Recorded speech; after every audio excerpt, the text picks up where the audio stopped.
আসসালামু আলাইকুম। আমি ফৌজিয়া শারমিন আরেকদিন আপনাদের সাথে ছোট্ট একটা ঘরোয়া টিপস শেয়ার করছি। আশা করি আপনাদের কাছে ভালো লাগবে। তো আমার এটা রেগুলার পরার গোল্ড 22 ক্যারেটের। আমার দুইটাই আংটি অ্যান্ড গলার চেন, তিনটাই জিনিসই 22 ক্যারেটের গোল্ডের, এবং আমি ঘরে বসে খুব সহজভাবে ঘরোয়া পদ্ধতিতে কিভাবে এই স্বর্ণগুলোকে পরিষ্কার করি সেটাই আপনাদের সাথে আজকে শেয়ার করব। আশা করি আপনাদের কাছে ভালো লাগবে। তো ভালো লাগলে ভিডিওটাকে লাইক করবেন, শেয়ার করবেন এবং শেয়ার করে ফেলবেন ফ্রেন্ডস অ্যান্ড ফ্যামিলির সাথে। হয়তো বা এই ঘরোয়া টিপসটা তাদেরও অনেক কাজে আসবে।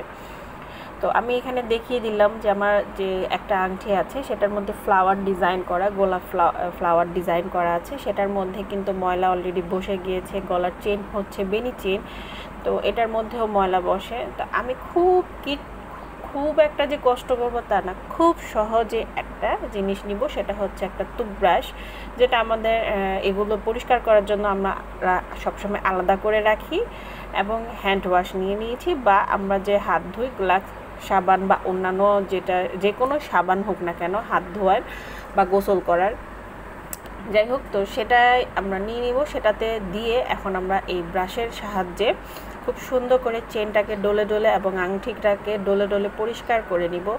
তো আমি কিভাবে করছি সেটাই আপনাদের সাথে শেয়ার করছি। আরও হয়তো বা আপনারা এই টিপসগুলো জানেন, বা এর চেয়ে ভালোও হয়তো বা জানেন। তো আমি আমার গোল্ডগুলো কিভাবে পরিষ্কার করি খুব সহজভাবে সেটাই শেয়ার করেছি। কেননা এখন আমাদের হাতে অত সময় থাকে না যে আমরা এখন স্বর্ণের দোকানে, জুয়েলারি দোকানে যেয়ে তারপর ওদের কাছ থেকে পরিষ্কার করে নিয়ে আসবো, এবং ওদের কাছ থেকে পরিষ্কার করাতে গেলে যতটুকু শুনছি যে আবার মজুরি দিতে হয়, হ্যান ত্যান, তারপর সময় নষ্টের একটা বিষয়।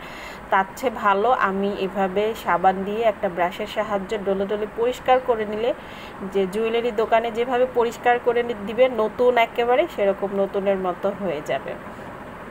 আপনারা দেখতে পাচ্ছেন আমি কিভাবে কিন্তু করতেছি, সেটা করলেই বুঝতে পারবেন, দেখলেই বুঝতে পারবেন। তো সেভাবে করতে পারেন। এবং আমি সব সময় মানে আমার মাস 2-1 গেলেই আমি এভাবে পরিষ্কার করে নিই। মানে আমার কাছে যখন মনে হয় যে হ্যাঁ ময়লা হয়ে গিয়েছে, এগুলো রাফ ইউজ করি, যেহেতু স্বাভাবিক আমরা কত কিছুই তো ধরি, হলুদের গুঁড়া, মরিচের গুঁড়া, দেন অনেক কাজই করি, ফাতেহাকে গোসল করাই, আমরা রেগুলার অনেক কাজ করে থাকি লাইফে। তো দেখা যায় সেক্ষেত্রে ঘাম হয় শরীরে, সেক্ষেত্রে চেইনে ময়লা বসতে পারে, আংটিতে ময়লা বসতে পারে। তো এভাবে আমরা ঘরে বসে পরিষ্কার করে নিতে পারবো। আর যেটা উঠানো আছে মানে বাহিরে যে বড় সেটগুলো হয়ে থাকে সেগুলো তো রাখা আছে, সেগুলো তো আর এভাবে পরিষ্কার করা লাগে না, কারণ ওভাবে তো ওইগুলো রাফ ইউজ করা হয় না। ওটা তো দেখা যায় কোথাও গেলে বা কোনো অনুষ্ঠান হলে, কোনো ওকেশন হলে তারপর পরা হয়। তো সেরকম আমি গোল্ড ওইগুলো পরি না, কারণ আমার ওইগুলো পরতে ভালো লাগে না। আমার গলার চেন, দুইটা আংটি, কানে, এগুলো রেগুলার রাফ ইউজ করতে খুব ভালো লাগে, এই আর কি। তো চেনটাকে আমি ধরে আস্তে আস্তে সুন্দর করে এখন ব্রাশের সাহায্যে খুব সুন্দর করে পরিষ্কার করে নিচ্ছি, দেখলেই আপনারা বুঝতে পারবেন। তো এই হচ্ছে আমার চেনের পরিষ্কার করা অবস্থা কীরকম হয়। আপনারা ভিডিওর প্রথমে আমি দেখিয়েছি যে আমার গলা থেকে খুলেছি, এবং হাতের আংটিটা দেখিয়েছি কেমন লেগেছে বা কেমন ময়লা ছিল, মানে কেমন কালচে ভাব ছিল। এখন কি সুন্দর গোল্ড একটা নতুনের মতো চলে আসছে ভাব। তা আমি হাত ধুয়েই জাস্ট দেখিয়ে দিলাম, মুছিও নেই। এই যে দেখেন কি সুন্দর গোল্ড কালার হয়েছে এবং ভিতরে শাইনিং করছে এগুলো। আর গোলাপ ফুলের ভিতরে কোনো একটা ময়লা ভাব কিচ্ছু নেই।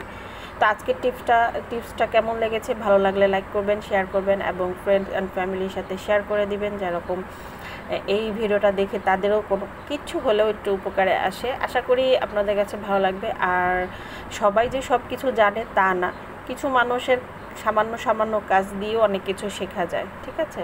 তো আমরা তো একজনের দেখে এবং জানবো আর আরেকজনকে জানাবো, এটাই আমাদের আশা থাকবে আপনাদের কাছে। আমার আশা করি ভিডিওটা ভালো লেগেছে, লাইক করবেন, এবং ফেসবুক পেজে যদি দেখে থাকেন অবশ্যই ফলো বাটনটা দিয়ে সাথে থাকবেন। সবাই ভালো থাকেন, সুস্থ থাকেন, আমার চ্যানেলের সাথে থাকেন। আল্লাহ হাফেজ।